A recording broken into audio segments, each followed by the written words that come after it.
आदाब, नमस्कार। स्वागत है आप सभी का QNS न्यूज़ में और मैं हूं आंचल मिस्कीन। आज हम आप सभी के सामने हाजिर हुए हैं एक नई पेशकश के साथ जिसका नाम है तलाश जवाब की। इस प्रोग्राम के बारे में आप सभी को बताएं कि तलाश जवाब की का मकसद ये है कि आप सभी के उठाए हुए सवाल, आप सभी की आवाज़ हम अथॉरिटीज़ तक पहुंचा सके। जो बातें हायर ऑफिशियल्स की नज़रों में अभी तक नहीं आई, उन बातों को सबके सामने लेकर आएं। तो इसीलिए आप सभी के अगर कोई सवाल हैं, कोई शिकायत है, तो आप सभी हमसे वो शेयर करें हमारे न्यूज़ पोर्टल पर, ताकि आपकी आवाज़ बनकर हम वो मैटर अथॉरिटीज़ तक पहुंचाएं। तो हमारी आज की पेशकश का पहला टॉपिक पुलवामा डिस्ट्रिक्ट से जुड़ा है। पहले आपको बताते हैं कि हमारा टॉपिक क्या है, फिर आगे बात करते हैं।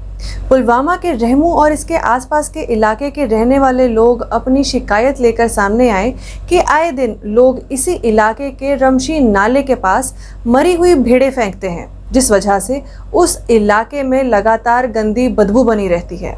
लोगों का कहना है कि इस गंदी स्मेल से सांस लेना भी मुश्किल हो जाता है और इस गंदगी के कारण वहाँ गली के कुत्तों यानी स्ट्रे डॉग्स इकट्ठे हुए दिखाई देते हैं। इतनी तादाद में एक साथ गली के कुत्तों का होना पास से गुजरने वालों के लिए खतरा हो सकता है। स्ट्रे डॉग्स कभी भी राह चलते लोगों पर हमला कर सकते हैं। ये ओवरऑल सिचुएशन बहुत ही डेंजरस है। इसके साथ साथ वहाँ की वाटर बॉडी भी गंदी हो चुकी है। वाटर बॉडी इस तरह गंदी की जा चुकी है कि ये उस इलाके की छवि पर एक काले धब्बे की तरह दिखाई देता है। सारा इलाका म्यूनिसिपैलिटी डंपिंग ग्राउंड की जैसा दिखने लगा है। इसी मैटर को एड्रेस करते हुए वहाँ के लोकल्स ने इस परेशानी से राहत के लिए DC पुलवामा और श्रीनगर म्यूनिसिपल कॉरपोरेशन से जल्द कोई एक्शन लेने की अपील की। अब आप सभी हमारी डिस्कशन का पहला टॉपिक जान ही चुके हैं और अगर आपके आसपास के इलाके भी ऐसी ही हालत में हैं, तो मुझे पूरा यकीन है कि आपके नज़रों के सामने अपने इलाके की वो पोल्यूटेड पिक्चर ज़रूर आई होगी। सरकार, कई NGOs, वर्ल्ड ऑर्गेनाइजेशंस एनवायरनमेंट को साफ और पोल्यूशन फ्री बनाए रखने के लिए कोई ना कोई मुहिम चलाते रहते हैं, जिसमें वो लोकल्स की पार्टिसिपेशन पर भी ध्यान देते हैं। हमारे देश में भी एक इनिशिएटिव स्वच्छ भारत अभियान ज़बरदस्त तरीके से केंद्रीय सरकार चला रहा है, पर आज भी शहरों की गहराई से दौरा अगर किया जाए तो ऐसी तस्वीरें आम दिखाई देंगी।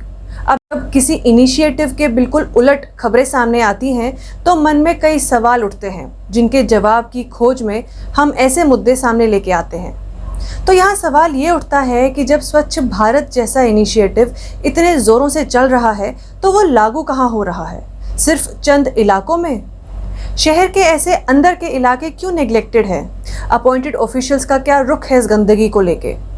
ऐसी क्लीनलीनेस ड्राइव के तहत गंदी नालियाँ, गंदी सड़कें, डंप किए हुए कूड़े का मसला तो आज होना ही नहीं चाहिए था, पर हम ही अपने न्यूज़ पोर्टल पर आए दिन ऐसी खबरें रिपोर्ट करते हैं जिसमें लोग पोल्यूशन और गंदगी से परेशान होकर म्यूनिसिपल कॉरपोरेशन से मदद की गुहार लगाते हैं। दोस्तों, वर्ल्ड लीडर्स की मीटिंग्स में एनवायरनमेंट एक बहुत ही बड़ा टॉपिक ऑफ डिस्कशन रहता है, तो उन मीटिंग्स का निचोड़ ग्राउंड लेवल पर इम्प्लीमेंट क्यों नहीं होता? अपॉइंटेड ऑफिसर्स क्या अपने असाइंड एरियाज को निगरानी में नहीं रखते? So if it is about the negligence, then ये सारा कूड़ा उठाकर ऐसे ऑफिशियल्स के घरों के बाहर फेंक आना चाहिए जो उन्होंने एकदम साफ सुथरे रखे होते हैं। पर हाँ, यहाँ हम ये भी कहेंगे कि सिर्फ ऑफिशियल्स या म्यूनिसिपल कॉरपोरेशन की ही जिम्मेदारी नहीं है साफ सफाई रखना। ये हमारी भी उतनी ही रिस्पॉन्सिबिलिटी है कि हम हमारे आसपास की जगह को साफ रखें। सफाई तभी ही सही मायनों में होगी जब हम अंदर के साथ साथ बाहर भी प्रॉपर डिस्पोजल मेथड्स के ज़रिए सफाई बनाए रखेंगे। कल को हम एडमिनिस्ट्रेशन से शिकायत करते समय प्राउडली कह सकेंगे कि हम हमारा काम कर रहे हैं, अब आपके सही से काम करने की बारी है। तो दोनों पहलुओं को नज़र में रखते हुए देखना ये है कि म्यूनिसिपल कॉरपोरेशन आगे क्या कदम उठाती है। हमारा आज का दूसरा मुद्दा कोकरनाग डेवलपमेंट अथॉरिटी। ये खबर सामने आई कि कोकरनाग डेवलपमेंट अथॉरिटी वहाँ की लोकल पॉपुलेशन के कंसर्न्स और अपील को साइडलाइन करके पॉलिटिकल एक्टिविस्ट्स को इंडिविजुअल बेनिफिट्स दे रहे हैं, जिसके तहत वो उनके घर के अंदर पाथ बनाने जैसे कंस्ट्रक्शन का काम कर रही है। लोगों ने ये मुद्दा सामने लाते हुए कहा है कि लोगों के पैसे का मिसयूज़ किया जा रहा है और वो किसी के नोटिस में भी नहीं है। ये खबर सच में शॉकिंग और हैरान कर देने वाली है। किसी जगह के डेवलपमेंट अथॉरिटी का गठन इसीलिए किया जाता है ताकि वो उस जगह के डेवलपमेंट का खास तौर पे ध्यान रखें। डेवलपमेंट का काम उनकी जिम्मेदारी है, ये इस डिपार्टमेंट के नाम से ही पता लग जाता है। टूरिज्म के लायक बनाए रखने में ऐसे डेवलपमेंट अथॉरिटीज का बहुत बड़ा हाथ होता है। पर ऐसी खबरें ऐसी डेवलपमेंटल अथॉरिटीज की ईमानदारी पर सवाल उठा देती है। अब यहाँ सवाल ये है कि इस कंस्ट्रक्शन की इजाज़त किसने दी और डेवलपमेंट के किस पैरामीटर को नज़र में रखकर इस कंस्ट्रक्शन के लिए हामी भरी गई। लोकल कंसर्न्स को एड्रेस करने से ज़्यादा किसी पॉलिटिकल एक्टिविस्ट के घर का पर्सनल कंस्ट्रक्शन का काम ज़रूरी था। कोकरनाग डेवलपमेंट अथॉरिटी के ऑफिसर्स क्या पॉलिटिकल एक्टिविस्ट्स के पर्सनल काम को अंजाम देने के लिए तनख्वाह लेते हैं? सवाल कई है पर जवाब एक भी नहीं। अब यहाँ देखना यह है कि इस मैटर की क्लैरिफिकेशन के लिए KDA क्या पॉइंट्स सामने लेके आती है जिससे लोगों के उठते सवालों को जवाब मिल सके। चलिए अब बढ़ते हैं हम हमारी पेशकश के तीसरे मुद्दे को लेकर। आज high court of Jammu Kashmir and Ladakh से एक ऑर्डर जारी हुआ। इस ऑर्डर की पुष्टि तो हम नहीं कर सकते, पर हाँ, जिस मैटर को नज़र में रखकर ये ऑर्डर जारी हुआ वो आजकल एक हॉट टॉपिक ऑफ कंसर्न बना हुआ है। ये ऑर्डर सोशल मीडिया में वायरल हुआ तो हमने इसे हमारे व्यूअर्स के लिए सामने लाना सही समझा। इस ऑर्डर में साफ लिखा गया है कि सोशल मीडिया पर फेक न्यूज़ को सर्कुलेट करने वाले कई न्यूज़ पोर्टल्स की गिनती बढ़ती हुई दिखाई दे रही है। उसमें फर्दर लिखा था कि यूटी में फेक न्यूज़ सर्कुलेट करने वाले ये न्यूज़ पोर्टल्स बिना किसी रजिस्ट्रेशन और लाइसेंस के ओपनली ऑपरेट कर रहे हैं और ये न्यूज़ पोर्टल्स किसी अथॉरिटी के कंट्रोल और सुपरविजन के अंडर भी नहीं आते हैं।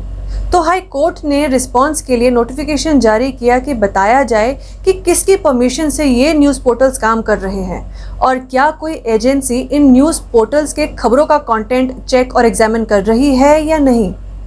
जैसा हमने पहले ही कहा कि हम इस खबर की पुष्टि तो नहीं करते, पर हाँ, ये खबर ओवरऑल न्यूज़ स्पेस की बेटरमेंट के लिहाज से बहुत ही ज़रूरी और अच्छी खबर है। फेक न्यूज़ आजकल इस तरह से सर्कुलेट हो रही है कि लोगों के लिए फ़र्क करना मुश्किल हो जाता है कि सही खबर कौन सी है और फेक न्यूज़ कौन सी है। एक कहावत है, कहते हैं अफवाह या गलत खबर अगर ज़्यादा देर तक बाज़ार में टिक जाए तो वही खबर सच्ची लगने लगती है, पर यह सही मायनों में कितना खतरनाक हो सकता है ये सोचा भी नहीं जा सकता। एक अफवाह या फेक न्यूज़ किसी की पूरी ज़िंदगी खराब कर सकती है, किसी के परिवार की इज्जत उछाल सकती है या करियर तबाह कर सकती है। और बहुत से न्यूज़ पोर्टल्स TRP के लिए इन फेक न्यूज़ का बढ़ चढ़कर सहारा लेती है, बिना ये सोचे कि इससे सोसाइटी पर क्या असर पड़ेगा। फेक न्यूज़ वालों ने अगर अपनी जगह बना ली तो ट्रू जर्नलिज्म के एथिक्स को फॉलो करने वालों की बात पर कोई विश्वास ही नहीं करेगा।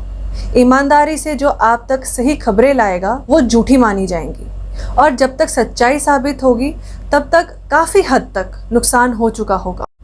तो इसीलिए ये खबर ट्रू जर्नलिज्म के एथिक्स को नज़र में रखते हुए काफ़ी पॉजिटिव है और उम्मीद है कि अथॉरिटीज़ और जुडिशरी इसी तरह से सच्चाई को कायम रखने के लिए फेक न्यूज़ सर्कुलेट करने वालों पर टाइम टू टाइम लगाम लगाती रहेगी। अब हम आ पहुंचे हैं उस सेक्शन में जिसमें हम हमारे इनबॉक्स से किसी एक ज़रूरी मैसेज को कंसिडर करके आप सभी के सामने लेके आते हैं।